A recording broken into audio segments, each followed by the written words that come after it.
의원님들의 질의를 시작하도록 하겠습니다. 질의는 배부된 순서에 따라 진행하겠습니다. 주질의 시간은 간사님과 협의에 따라서 답변 시간을 포함해서 7분으로 하겠습니다.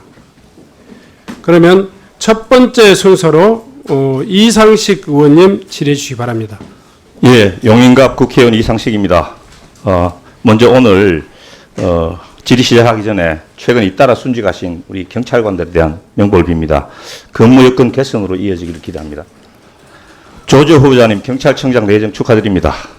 잘 조직을 이끌어서 후일 존경받는 총수가 되시라 이런 말씀 드립니다.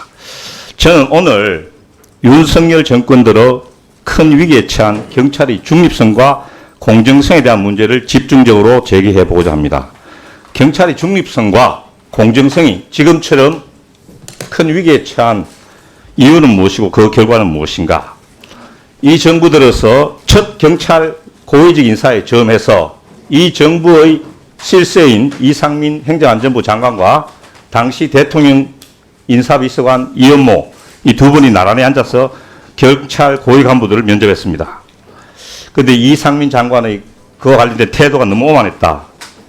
청춘을 경찰에 바친 경우로서 분노하지 않을 수 없다. 특히 화가 난 것은 전 정부 치안 정감들을 싹 물갈이하면서 이분이 하신 말씀이 뭐냐면은 전 정권과 유착의 우려가 있다. 이런 말씀 하셨습니다. 후보자님 간단하게 한번 이 점에 대해서 어떻게 생각하십니까? 사실 저도 정부 인사의 대상이 되는 지위에 있기 때문에 예. 알겠습니다. 정작 그런데 경찰을 권력과 정치로 직접 끌어당겨서 길들이기 하고 줄 세운 것은 이상민 장관 본인과 윤석열 정권 아니냐 이렇게 생각을 합니다. 우리 조 후보자님 왜 경찰청 인사에 대통령실이 이렇게 노골적으로 개입을 하느냐. 인사비서관이 분명히 당시 면접 자리에 동석을 했다고 장관이 인정을 했습니다. 자, 그래서 저는 혹시 다른 부처도 이렇게 했는가 싶어가지고 다른 부처 다 확인해 봤습니다.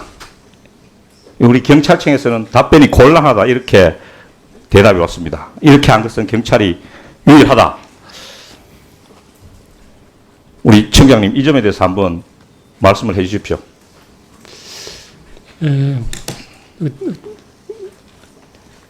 경찰 고위 간부에 대해서는 행정안전부 장관이 재청권을 가지고 있고 또 대통령 비서실의 인사비서관은 대통령의 인사 업무를 보좌하는 자리에 있기 때문에 그러면 나중에 이제 인사 발령을 정부 발령으로 낼 수 있습니다. 인사비서관이. 그런데 제가 알기로 그 당시에 제청된 상태도 아니고 공식적으로 대통령실과는 그때까지는 관련이 없었는데 왜 인사비서관이 나왔습니까? 그러면 다른 부처도 그러면 다 그렇게 했어야 되는 거 아닙니까? 제 생각 한번 말해볼까요? 전 정부의 수사구조 개혁으로 경찰의 힘이 부쩍 세졌다. 그래서 검찰은 장악했으니 경찰도 장악해야 된다. 기필코 좌검찰, 우경찰을 완성해서 윤석열 정부가 제일 잘하는 것 사정과 수사에 한번 올인해 보겠다. 이런 제 생각인데 제가 너무 오버했습니까? 어떻습니까? 실제 한 2년 지났지만 경찰이 그런 사정 전국을 주도하거나 이러지 않았기 때문에 그는 의원님께서 우려하시는 일은 일어나지 않을 겁니다. 그것은 이제 이따가 제가 이제 경찰 수사의 공정성 제 부분에서 말을 할 테고요. 당사자인 이현모 비서관이 출석하지 않았다. 비겁하다. 저는 이렇게 생각을 합니다. 권력의 힘으로 경찰 간부들을 윽박 지를 때는 언제고 이제 국회에서 나오라고 하니까 대통령이 뒤에 숨었다. 인사 과정에 대한 것은 말씀드릴 수 없고요. 저게 이제 제가 한 행정안전부 장관 면접시 동석 여부. 그다음 두 번째, 그 당시에 성남FC에 대한 질문을 했느냐에 대한 이현모 당시 후보의 답변입니다. 이현모 후보 실정법 위반의 소지도 다분하다. 직권남용도 의심된다. 이원모 후보 관련된 더 심각한 상황도 있을 수 있다. 그죠?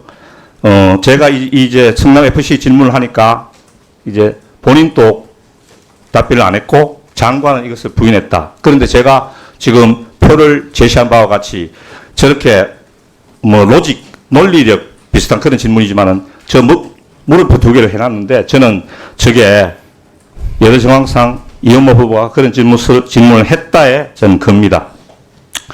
그 다음, 더 중요한 것은 이제 이 부분입니다. 저는 인사비서관이라는 막강한 자리에 있는 사람을 갈아오라 할 사람이 누구냐? 한 사람뿐이다. 2023년 5월 9일 취임 1주년을 맞아 대통령은 국정기조에 맞지 않으면 과감하게 인사 조치하라고 장관에게 말을 했습니다.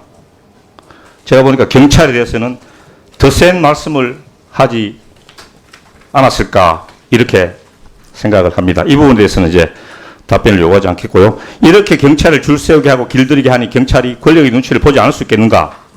야당 의원에 대한 무자비한 수사 이렇게 저는 있다고 보는 거죠. 그 다음 PPT. 최근에 야당 현역 국회의원에 대한 선거법 위반 수사에서 특정 언론의 특정 기자가 3회에 걸쳐가지고 연속으로 단독 보도를 했습니다. 그 다음. 자, 3번에 걸쳐가지고 저렇게 단독 보도를 했습니다. 후보자님 어떻게 생각합니까? 특정 언론과 경찰 수사관 사이에 친밀한 관계가 형성돼 있다. 근데 그렇게 했기 때문에 이 결과가 가능하다.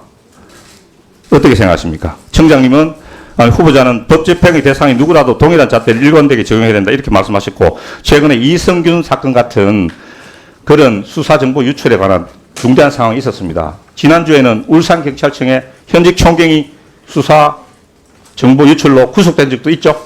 그렇습니다. 어떻게 생각하십니까? 제가 보기에는 진상을 파악하고 책임자들 조치가 필요하다고 생각하는데 청장님 한번 말씀해 보세요. 후보자님. 저 내용만 가지고 수사 기밀이 유출됐다고 단정하기는 어려울 것 같습니다. 예. 근데 합리적인 추론이 가능하지 않습니까? 어떻게 특정 언론에 저렇게 수사 상황을 실시간으로 하듯이 저렇게 할 수가 있습니까? 그건 제가 한번 진상을 파악해 볼 필요는 있지 않겠습니까? 후보자님. 필요하다면 확인을 한번 해보겠습니다. 네.